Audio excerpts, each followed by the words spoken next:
La Roche-Posay.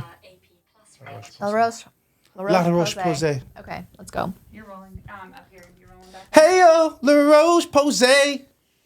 Let's get it anyway. Hello. Where's my mic at? Where my mic at? Can you hear In me? your face, Can though. you hear me? I can go. You can see me get ghost, yo. Yo. Okay. Joe, what up? I know you're watching this, dog. Couldn't do it without you, man. You gonna slide in here on a Thursday? I felt like my mic, your sound was great. You guys are so fucking dirty. Don't swear. He's going to have to beep that out. And he can't beep it out. Joe, beep it out. I mean, come on, guys. My wife and your wife are over here. Is that fine? Is it too high, too low? But it needed to be closer for us. My mic, your mic. Okay, well, you're yelling. Ooh. So just. Gonna make the world a better place. Gonna make the world a better place. Gonna make the world a better place. Gonna make it home. Oh, man, it's hump day. It's Wednesday. It is hump day. We are here at Footprints to Blueprints. Wednesdays are always a fun day. Wednesday is one of those days where we'll have... You're talking really loud. Am I I? feel like you're shouting like this. It's because what happens is when you're talking to an older group of patients, they're like, excuse me, sir, I can't hear. He's hard of hearing. He's going to need you to speak up. And so you speak up and then you over pronunciate too because they read your lips. So you're talking like this the whole time to make sure they understand what you're saying. It's a good thing that we don't have the mask mandate anymore because...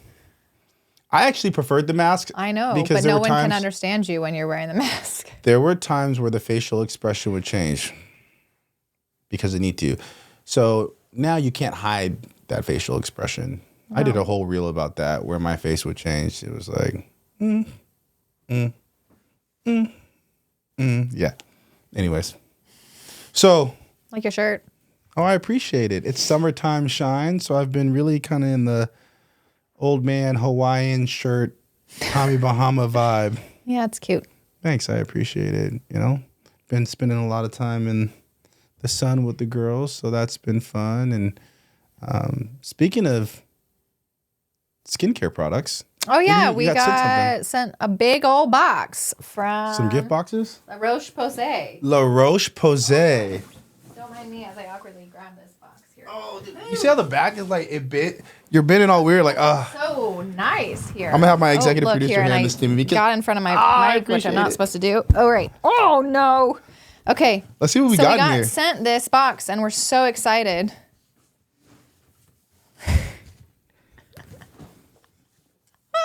Did you just cover your face? Here it is. Oh Lord. Let's see what's in here.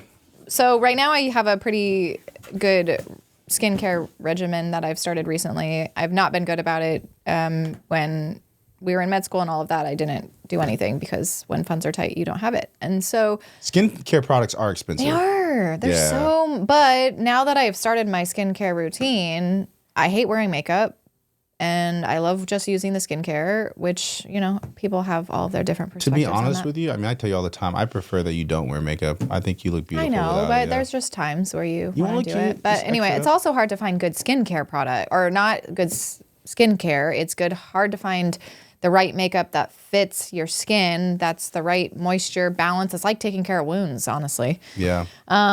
So anyway, we got these boxes, so let's open. Yeah, let's see what's in. It's like Christmas. Okay, but before we open. Or a holiday season. There's a story behind the La Roche-Posay product.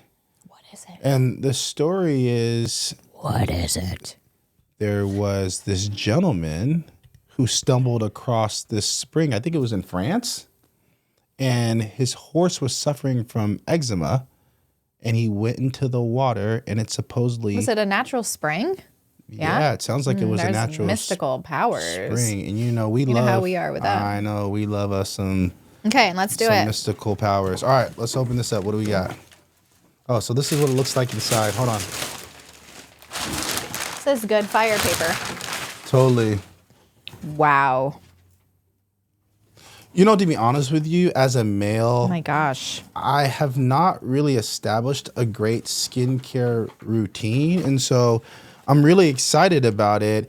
They sent to us this Mela B3 serum. It's a dark spot corrector, visibly unifying and clarifying, which I think will be great. A lot of times what happens, especially with dark skin, when you have acne, it'll I have then dark scar spots. What is it? Spots. Right here? Is it on this side? Yeah, or it's is on it that this side. I don't know. Yeah. But so I've been trying to work on that. It's not easy. So thanks. That'll be great. Yeah, I'm excited. You can have a before, and then we can come back later. Okay. Give you that before after? Yeah. All right. What else you got in here? Vitamin C serum. I do love my vitamin C serum. This is an anti-wrinkle concentrate, right? Is that the one you're checking out? That's not. Vitamin C? Yeah. Where does it say anti-wrinkle? I need that. Below the vitamin C. Anti-rides? Oh, I was reading it in probably French. Yes, I need this. It's huge. As you can see. Nice. Okay. So, some good body and face. What is it? Sunscreen, which is awesome, which is something that I will be fully open with. I am not a big sunscreen person, not because I don't believe in it. I 100% do. I just am not good about doing it. So this is really good. We need to do this, you guys. Skin cancer is real. Skin cancer is real. And it's crazy. You know, in the Black culture, we're really not taught about applying sunscreen because we're like, oh, we have melanin. Just don't go in the sun. We don't need it. You guys stay undercover. I mean, literally, it was just like, oh, you don't need to put on sunscreen, right? Which is a myth. You do. I mean, the sun will still damage your skin and affect you. And actually, I find women who have darker skin do get the darker spots. I mean, and so then it's not. I don't know why that myth started or where that came from. Yeah. But I didn't grow up like, oh, put on some sunscreen. No, right. I know. It's just not. Well, it's weird because you would think that I don't know. Yes. Okay. Totally different. Another anti-wrinkle is the retinol, which is awesome. This is what I need to apply also to my little my raspberry thing on my face. Awesome. I'm excited. Again, before and after. Here Love we go. it.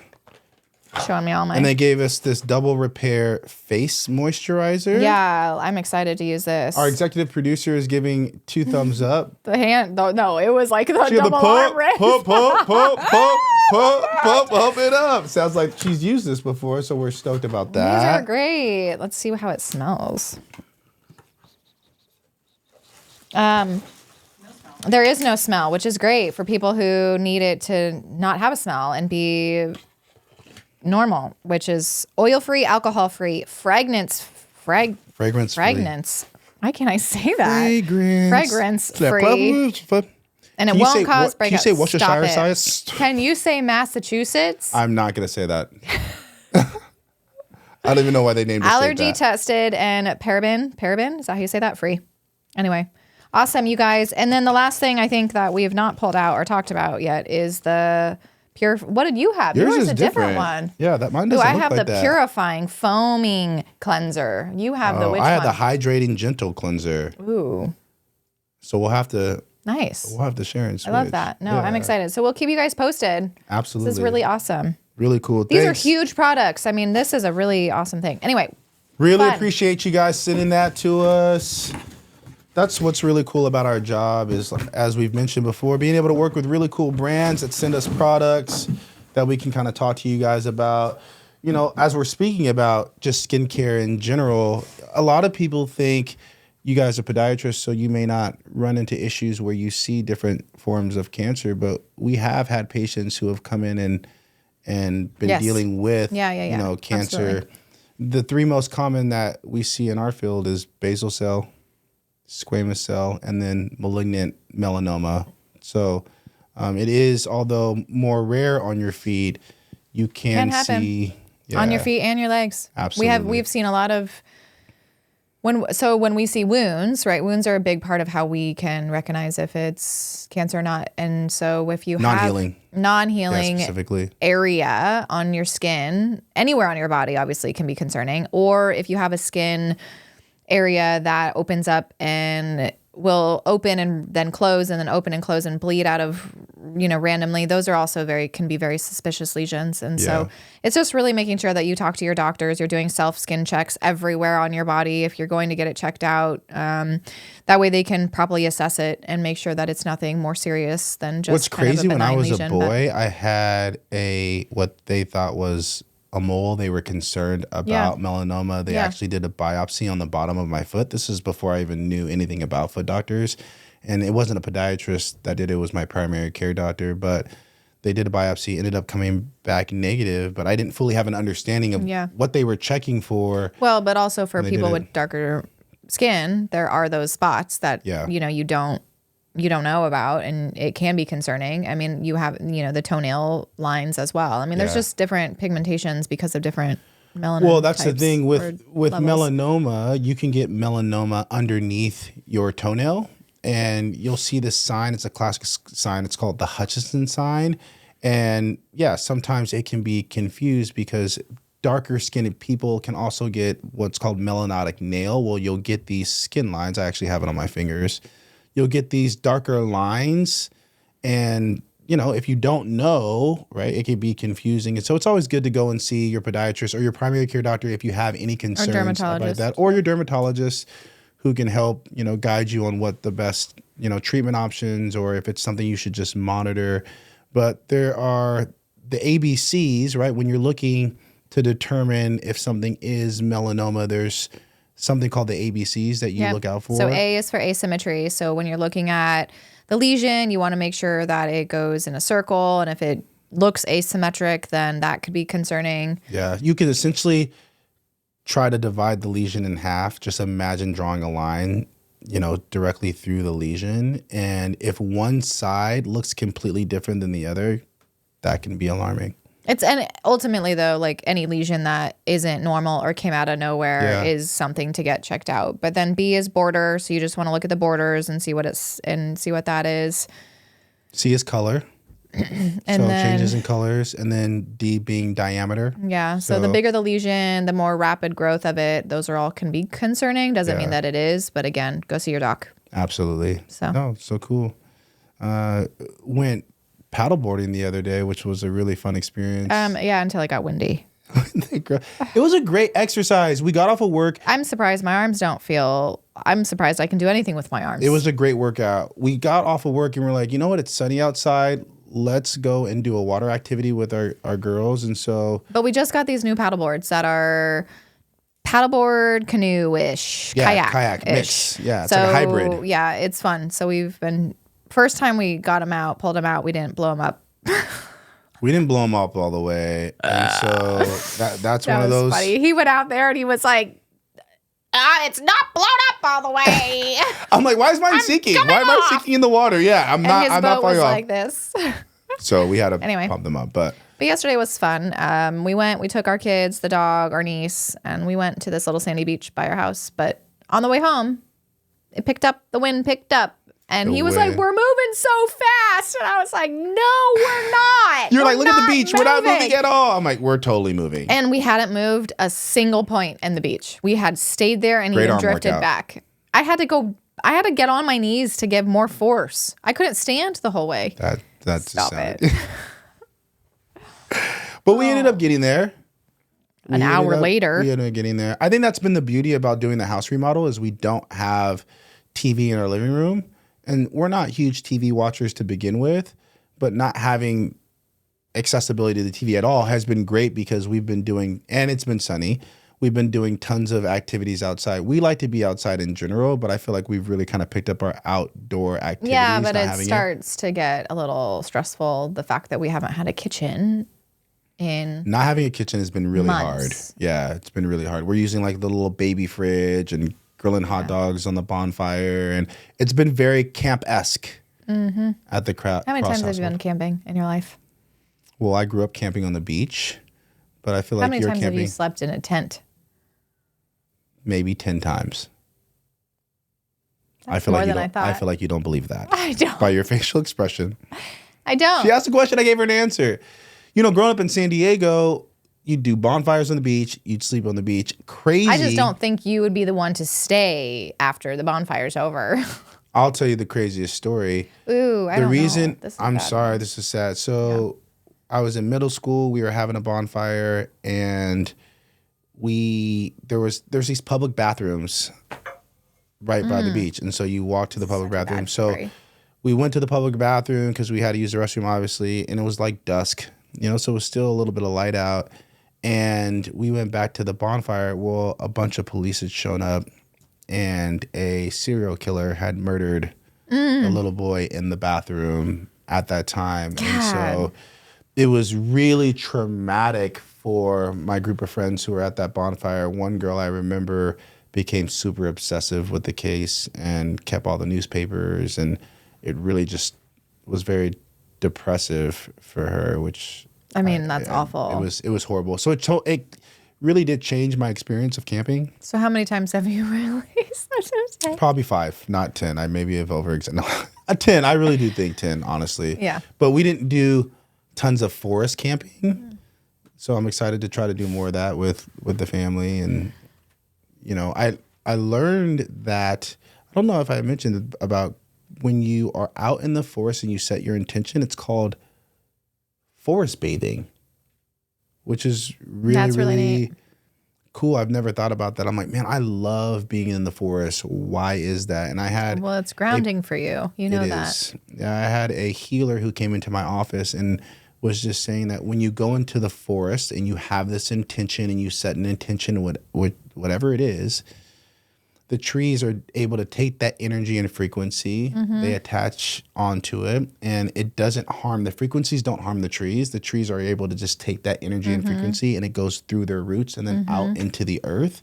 And so that's why a lot of people who are suffering from chronic pain, when they're in the forest, they end up feeling better. I know for me, I feel 100% better when I'm in the forest. So I was like, that's a cool Forest tidbit. bathing. Yeah, I love forest that. bathing. You know what I mean? So I would like to start hiking more. We do not hike, and No, I would we don't love to hike hike. very We live in much. such a beautiful area. We're missing out. But I think it's a time thing. I think for us, because we've been so busy building the practice, our kids were younger, and our youngest daughter Lele is still at that age where she walks needs to 10 be feet and carried. she's like, carry me. I'm like, what?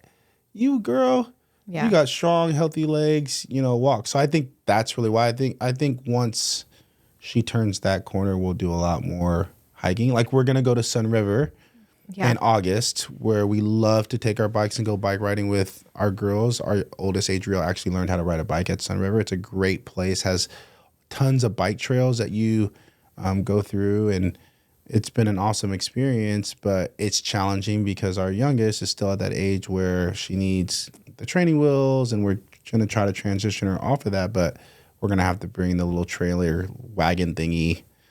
Hook it up to your bike, Dad. Hey guys, it's good exercise for me though.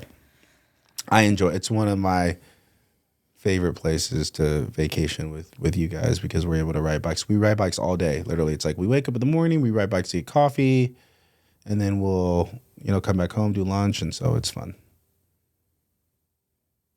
Why are you looking at me like that? I am just having a harder time because my uncle just passed away, and I'm just trying to stay up, but it just hits you in waves, and you just can't function as well when really you know you tough. just lost a big part of your family. But for us, this was a hard loss for us because this uncle is the one who does all of our designs for our house projects. So it's my dad's last uncle or last brother. It just hit hard. This is a hard one. It was our anniversary, July 21st, and it's actually when The day he passed. the day your uncle passed, and so there was a lot of mixed emotions. And because of what we do deal with a lot of people transitioning from this world to the next, and it's been very overwhelming at times and challenging because you're trying to compartmentalize, but when you are around people who are sick, right? Like once again, it's an energy, it's a frequency thing. You feel that, and Uncle Jeff was a huge reason why we've been able to make our house a home. when we first bought our home, our deck was rotting off. We had to physically lock our sliding glass door that didn't work to begin with a stick so that our kids didn't walk onto the deck and just fall off. And so having his assistance in, drawing up, our deck and the inside of our house remodel has been huge. And so he'll be dearly, dearly missed. But I feel like he lives on through what he's been able to help us do with it was, we have patients who talk about that transition of life and who have gone over and who've come back and it just wasn't their time yet. And, it's the same day that he passed away, the experience that my nephew had at his last baseball tournament of the summer, and it was a no-hitter and they won and like all of these great things, so that he's around. I'm a true believer of that spiritually, is that, we're surrounded by our loved ones. And but the stories that you also hear from the near life experiences or near end of life or, those transitioning things is the prayers, like you have that really cool story from your patient who told you about that, which you want to share about that? Yeah, it was a patient of mine who came in and her husband was extremely sick and he had this near-death experience where he was, what he believes was faced in front of an angel, and the angel was holding this transparent book and he was looking through the book and the angel started touching the patient. And the person was like, I don't understand why that feels so good. Like, what is it about it each time you touched me? And they stated that the angel replied, every time I touch you, those are the prayers from the people who were praying for you. Mm-hmm. And so hearing those types of stories just really touch your heart, mm-hmm. because it helps you understand that, hey, there is something after this journey. And I know for some people they are atheists and they don't necessarily believe in God or that next life or transition. But for us as believers, it is something that we all whether we believe it or not, that's a story that someone experienced. Yeah. So, unless you don't believe that story, I don't know how to. But we've had more than one incidents throughout our career where we've had people who have had interactions with mm-hmm.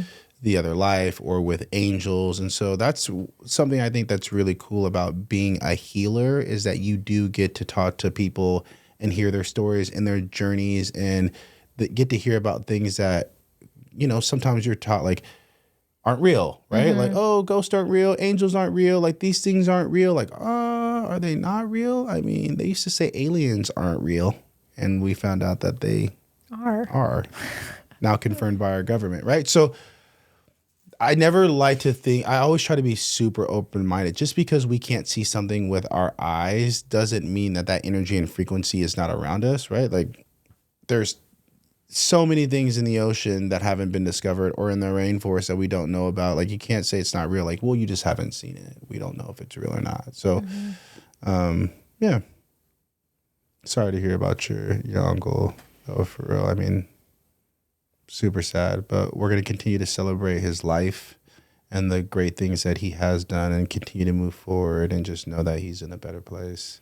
I mean, he's watching down on us. Yeah. For anybody that's suffering from loss, I mean, I lost my brother at the age, my twin brother at 36, which was such a horrible experience for me. I entered the world with a person, and so it's hard to comprehend not leaving the world with that person. And for the longest time I've suffered, it's been about 3 years now. It's been hard for me to move forward, right, without that person in my life, especially being my twin. And I've had to really just dig deep mm-hmm. and be open and receptive to the pain, mm-hmm. right? And know that some days you feel great. Sometimes just out of nowhere, like you said, you kind of have that sense of sadness. Mm-hmm. But there are also times where he presents himself to me, right? And that's the beauty where you're like, whoa, did I just see that? Mm-hmm. Was that a coincidence, right? And you're like, for us, right? We don't believe in those coincidences. Yeah. And so now I get to see my brother out in the world, in the universe. And I know that he's in a better place, but suffering from loss and grief is such a challenging thing. And so for any of you guys out there that, are suffering through those things, seek help. Yes. Talk to somebody. Yes. It's okay to be open. We're being open and vulnerable and receptive. Depression is real, know, and those depressive thoughts can easily get spiraled into other types of thoughts. So again, if you have any negative things, reach out to local hotlines if you're needing that. But yeah, I mean, it's hard, but we have family who support all of us, and we're here together to continue that legacy of him. And that's, for, both all of the people that we've lost, really. Yeah. So we're just kind of trying to move forward here. Yeah. Sorry to make it a downer, but. Not at all. We had surgery a few days ago, which went really, really well. It was crazy because our director sent us this clip. Joe, you're going to have to show the clip of somebody who was in surgery and they dropped a sterile instrument. And then the guy ended up getting punched in the face. I remember when that happened. Do you remember that story who got punched in the face? The guy on the video. No, the one who dropped the instrument? The one that dropped the instrument. I remember do you remember when we were in med school and I was doing that knee replacement case? And it was like my first case that I've ever scrubbed into, possibly at Downey. I don't remember this. With that ortho doc. And I have fast reflexes, like really fast reflexes. I think I remember the ortho doc. I can't remember his name. It doesn't matter. Yeah, obviously, we're not going to say who it was anyway. So I might have. That's how non-rememberable he was. I don't even know if that's a word, but whatever. It was scarring. It could be coined your word. Yeah. Like Massachusetts for you. I'm not even going to say it because I can't. Can you just say it so everyone knows? Come on. It's Massachusetts. Hey, we all have our flaws. This is supposed to be the house of no judgment. Yeah, all right. Anyway, so in the case, excited to be in there. Obviously, in ortho cases, you're wearing these like big gowns and you have this thing on your head for ventilation, like all of this stuff. Because knee replacements are hard and there is a high risk of infection because of the implant. And anyway, so it's crazy. So I'm in it and the suction tube slides off the bed. Ooh. And I quickly grab it, but could not tell if it hit the floor or not. But it definitely went below the level of the sterile field. Like it didn't touch all of the way to the floor, I don't think, but it went down enough to where it's considered unsterile. Flung it back into the case because How did you fling it? I gotta demonstrate the fling again. No, I caught it off the bed and put it back up onto the sterile field area on the lab. Stop it. I just want to make sure I get it right. It just flung back. Sure, yeah, okay. Exactly how that happened. All right. Anyway, so the doc screamed at me, yelled at me, swore at me. Made me scrub out. I had to take off my whole outfit, obviously, because I was scrubbing out of the case. When you talk about butt sweat, because of how stressful this situation is, my entire bottom half of my scrubs were soaked. It's the truth, though. So anyway, I love you. I love that you're willing to just drop right here live. How many times have you had butt sweat coming out of cases? All the time I have had that. It's stressful. You're wearing lead. You're all of the things. And just the butt, just... Anyway, so stressful, but he was swearing at me. I never scrubbed with him again. He was such an a-hole. You just don't, Plus, get it. you had butt sweat. So you got yelled at and you had butt sweat. Oh, yeah, I was walking out of that OR so... And once you sweat like that, you can't, there's no recovery. You got to go change the scrubs. You need to shower. Don't, it's like when you... Forget changing the scrubs, you need to shower. I'm not going to shower at the hospital. I know, but once you hit that point, that's to the extent where you need to actually shower. Well, it's like when you work out and then you're sweating and then you shower and then you don't stop sweating. And so then you're still sweating when you're trying to get ready. This is my question though. Like, I have to ask this. Culturally, I just want to know, like, how come it is that sometimes you can hop in a pool and not shower? Because I think if you ask my mom this, she's like, this is her response. It's like you took you washed everything off. Okay. please, for my own sanity, in the comments, I just need you guys to leave me what you think about that. Maybe it's because we know it's this water pool. in the pool. No, it's any pool. She would do it. Yes. Sorry, Mom. Putting you on blast. Should you shower? And my entire childhood. After being in the pool, or did you just say, hey, I've rinsed off all the germs, I'm good? I need to know. Let's put it in the comments. See what people say. Well, yeah. See how roasted we get here on this one. I'm not getting roasted because I shower after going into bodies of water. So do I. Yeah, now. Now. because I've been on you.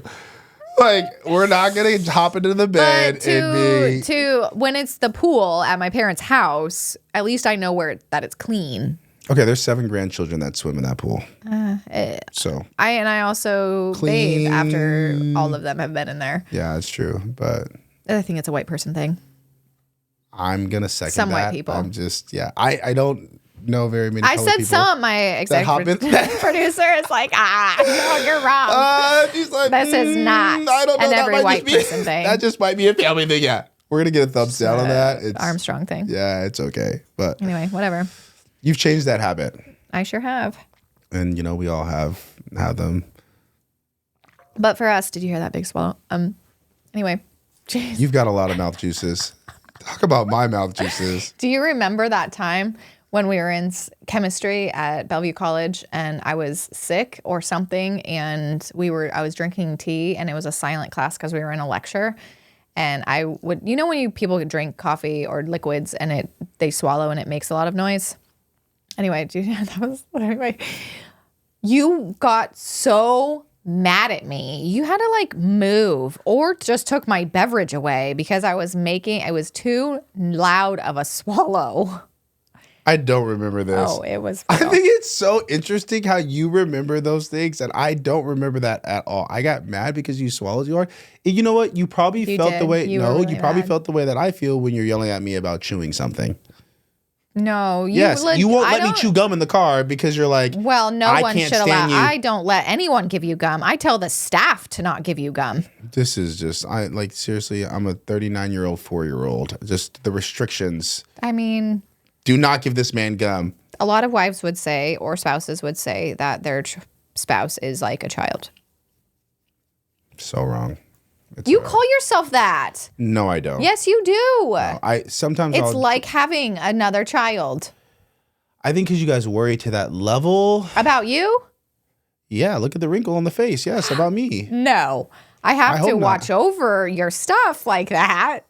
Babe, did you grab my wallet? And then if I don't have it, then you get mad at me for not grabbing it. Listen, your purse is a conjoined purse. It's not just yours. A conjoined. Yes. Okay, so when I want a nice purse, then it's okay to buy it. You do buy nice purses. Well. You do, but listen, here's the thing. I mean, the family. You don't that carry purse is going to be used like the family purse. You don't carry it. I have no problem carrying the bag. And then you have me a man bag. You make me sometimes carry that in your phone. Make you? No, it's not a make. If you have the bigger bag, you should be carrying the phones. You sound so wrong right now. What are we talking about? Sometimes it doesn't fit. Like right now in my jeans, my phone's not going to fit. No, because you got the skinny minis on. I got the skinny minis on, but I mean, it happens. You sound so wrong.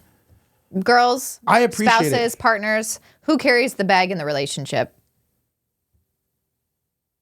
It depends on the bag. If it's a Yeti bag, I got it. I'm carrying Yeti cooler. Not always.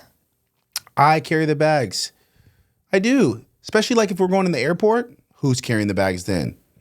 Okay, so there's You've got a Starbucks cup in hand. No, listen. There is a reel that you did, and this was annoying, right? Because moms do a lot. Moms carry all the bags, half the kids, all of that. And we don't say anything because that's just what we do. You thought it was funny to make a reel in the airport showing you were doing all of it.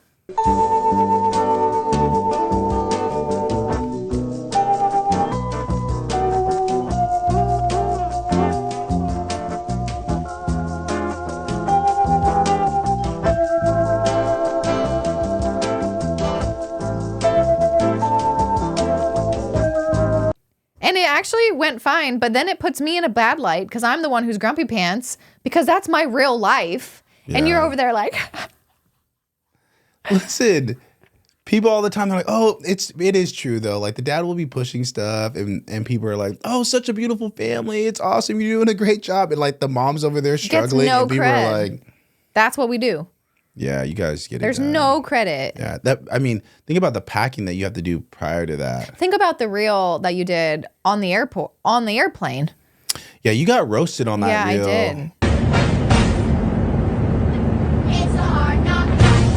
We'll see what the audience have the thinks. Comments. Yeah, because you got roasted on that reel. We were acting. Well, you guys it's just a reel. see, and then we can maybe talk about it another time. Yeah. But it was totally acted out. It's not who I am at all. Like I let him sleep on the whole damn flight.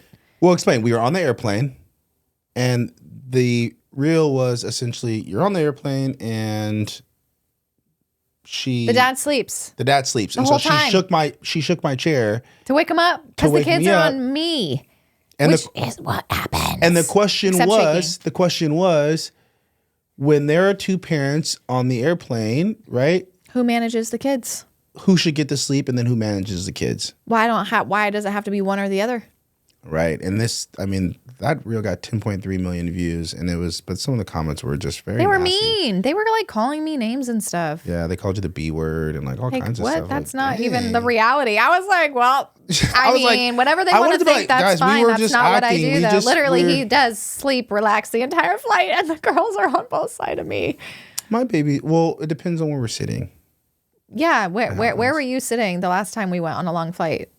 First class. No, he wasn't. I wasn't. Stop it. I wasn't. We don't fly first class. We don't, yeah. No, you and your mom were sitting on the window and aisle seat, and guess who was on the other side of the aisle with the two children? Yeah, but that wasn't my fault. It was just how the tickets were purchased. You handle that too. I love you. You're a rock star. Anyway, so it's just funny. Perception, right? Because perception is everything. We do these funny reels and to make light of things and to like show relationships, which is funny because it's real. But then someone gets roasted and it's like, well, how did this even go from a positive, lighthearted thing to like, you're the devil? That's but this is my thing though. Like I said, man, I mean, this is why it's so important for people to get to know you. We gotta go. Yeah, we got to pick up the kids. But before we step up out of here, this is why it's so important for people to get to know who you get to know who you are as a person, because when you're just seeing a reel, you're like beatboxing. This is what it really looks, how we really get. The girls are starting to do like they're funny. Look, Adrielle raps like she has a good. Some people have. Sorry, I totally interrupted and lost. Like squirrel. You did. Some people like you can remember songs. Like I can't remember a song. Yeah, I can't remember songs unless I've heard it. I mean, we listened to 90s R&B down to Vancouver. I don't know what to do when you're doing. You probably did not know I knew that many lyrics to a song. You were literally. We were driving down to Portland, and we were both like this, like almost falling asleep.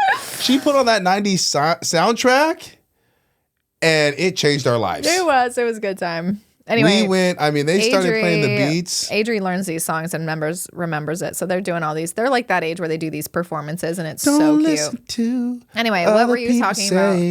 They don't know about you and me. All right.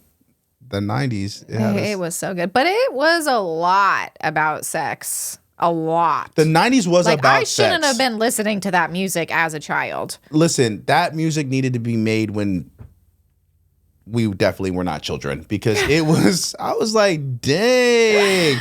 And imagine, like, we were just young, like, I mean, grooving, like, yeah. Like we knew what was, right? I feel like 90s were body rolls. It was a body roll time in the 90s. Like, can I hit you with one more? It was like, what was